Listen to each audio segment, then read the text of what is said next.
right, buddy. Doing all right. So, the way defensive Tiki's obviously a former running back, so maybe he's inclined to think one way, and you're a former linebacker, so maybe you're inclined to think another way. Right now, for Bill Romanowski, top to bottom, who is the best team in the NFL? Best team in the NFL right now. There's a part of me, before last night, I probably would have said the Dallas Cowboys. Okay. Because of their offensive line, their ability to run and pass, I think Dak Prescott has played amazing. Second, I would go with New England, but with Gronk, there's a question there. You have the Pittsburgh Steelers that are starting to, play really good football, and then I still think you have to throw the Oakland Raiders in there. Now, Rome, hang on a sec, Bill. All the teams you mentioned, great stories, different strengths for sure.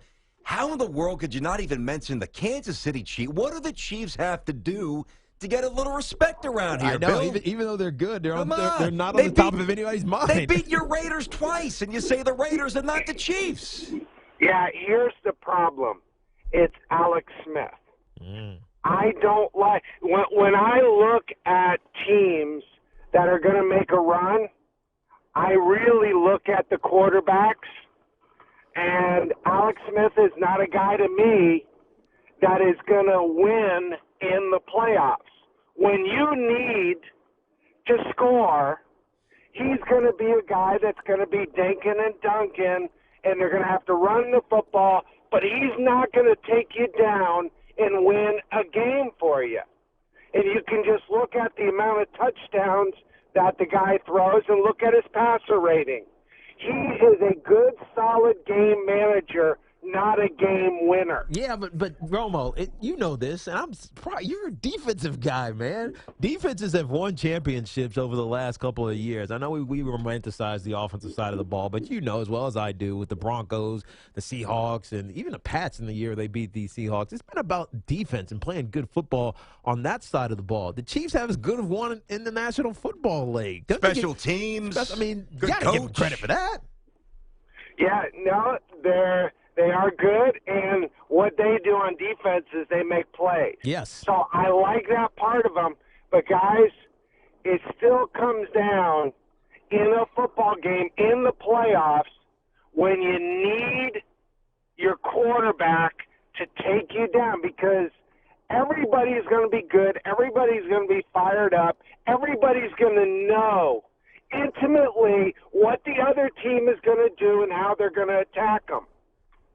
And now it comes down to the guy that gets the ball, touches the ball on every offensive play, and that's the quarterback. Mm-hmm. And all the teams I said, I trust the quarterback, but I just don't trust Alex Smith to win deep in the playoffs. I think he can win the first game against a wild card team. I got you. At home, but I just don't think he can win the next game or go to the Super Bowl. I got you, and I got to be honest. Bill Romanowski with us, terrific linebacker, a long time out of Boston College. For a long time, Bill, I was with you, but kind of changing my opinion. But we want to get to some other stuff. I hear you. You lay it out in an interesting manner. All right, let me ask you this: if you're Jason Garrett, what you saw from Dak Prescott last night versus what you've seen really for the past 3 months with Dak Prescott, where do you stand on Tony Romo getting a chance, if at all? Where do you stand on that? I think you got to go with the hot hand. I think the team believes in Dak Prescott. I have a receiver that plays for them that's a good friend of mine, and he said, hands down, Dak is our guy. So if he really messes things up, or if he gets hurt, you got Tony. I think you got to go with the hot hand. Yeah, I think I agree with that because I don't ever want to see a team like Dallas, who, by the way, they're 11-2. It's not like they're just above 500. Yeah, but Bill, I'm sorry. Go ahead. But he had 3 picks last night. So when you say the hot hand, 2. When you say the hot hand, what if it's no longer hot in a week? I'm going to go hot in, hey, Derek Carr had a bad game against the Chiefs. Yep. Are you going to bench him? No, but there's no Tony Romo behind him. Yeah, well. There's Matt McGloin, who's terrible. Well, I'm still going to go with the guy that's won you a lot of football games this season. Yeah, I agree. What do you think about Tony Romo and what should happen next with him? Obviously, if he gets a chance to play, and we heard Jerry Jones say some of this, I'd like to see some snaps from Tony as if the season gets solidified and they get guaranteed the bye. But he hasn't played really since 2014, and there's thoughts that he may be somewhere else. What happens with Tony Romo here?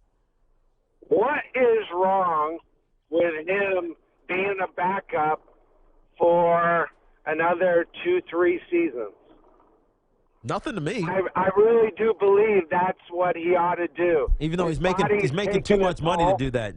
Bill, he's making way too much money to do that. So he'd have to take a pay cut, which I think I don't know if he'd be okay with. I don't know. It's hard to even think about it. I think he would take a pay cut, and I don't think his body can take the toll of a full season being a starter. Hey, Bill, where do you stand on Cam Newton? Just overall, the whole big picture. Yeah, on the field, the attitude, everything. Everything, the stats, the leadership, everything.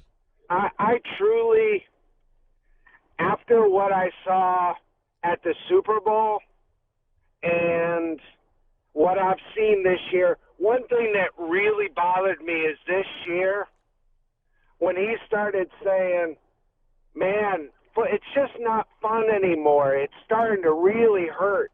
Are you kidding me?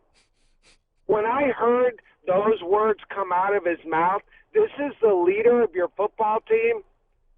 I need that guy to say, I will fight through anything. There's no adversity I can't handle. There's nothing that I will not do to help my team get back to the Super Bowl. That's what I want to hear from this guy. And I don't.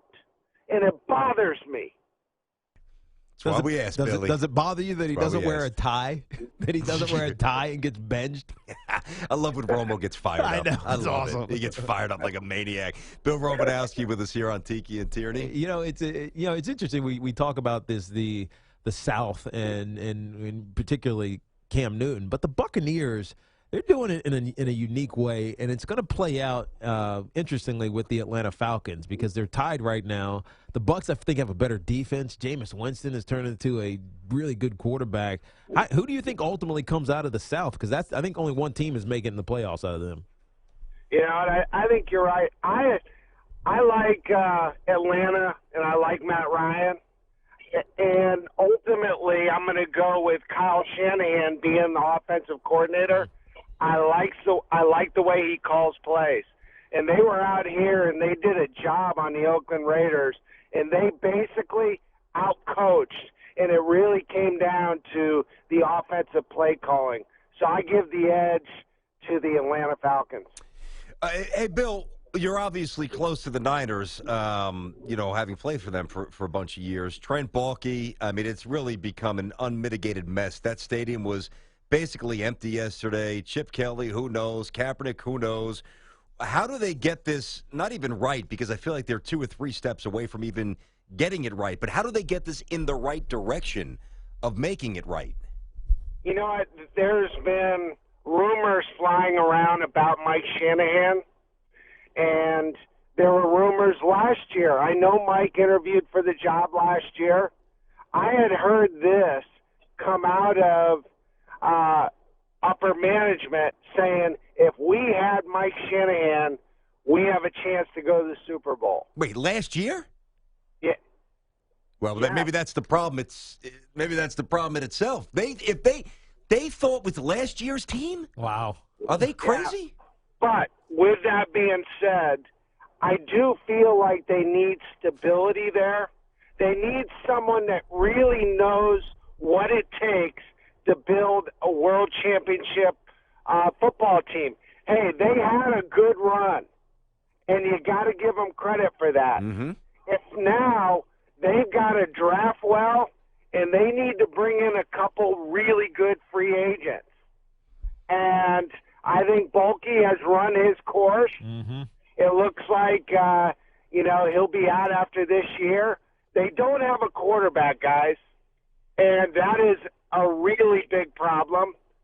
Kaepernick is a guy, I can almost compare him to Alex Smith, and they were teammates, in that if he has a good team around him and a really good football coach, he can execute on offense. But if he doesn't have the talent around him, he's not going to make people better.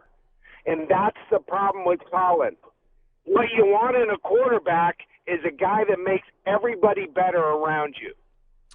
It's interesting because you don't really look at Kaepernick and Alex. They don't have the same skill set, but the bottom line assessment of both is an interesting one that you make there. All right, man. So I know your wife has sent me some stuff in the past, some nutrients, some things. You got a good company. You've had it for a while. Nutrition 53, right? What's happening there, Romo? What do you got? What's new? You know what? Our Lean One, which is our fat-burning meal replacement, everything is 50% off. Lose up to a pound a day with the best-tasting meal replacement on the market. So things are going really well, changing people's lives, making people better, and talking about football. Yeah, you've always been good. You know, Tiki stopped by every Super Bowl. He brings us some of that stuff, and it does taste really, really good. Yeah, so. we got the one in the mail. When he got the package in the mail, the bottle said sex. I was like, all right. Thanks, Romos. Yeah. You got it, guys. All right, brother. Romo. Oh, man, Romo.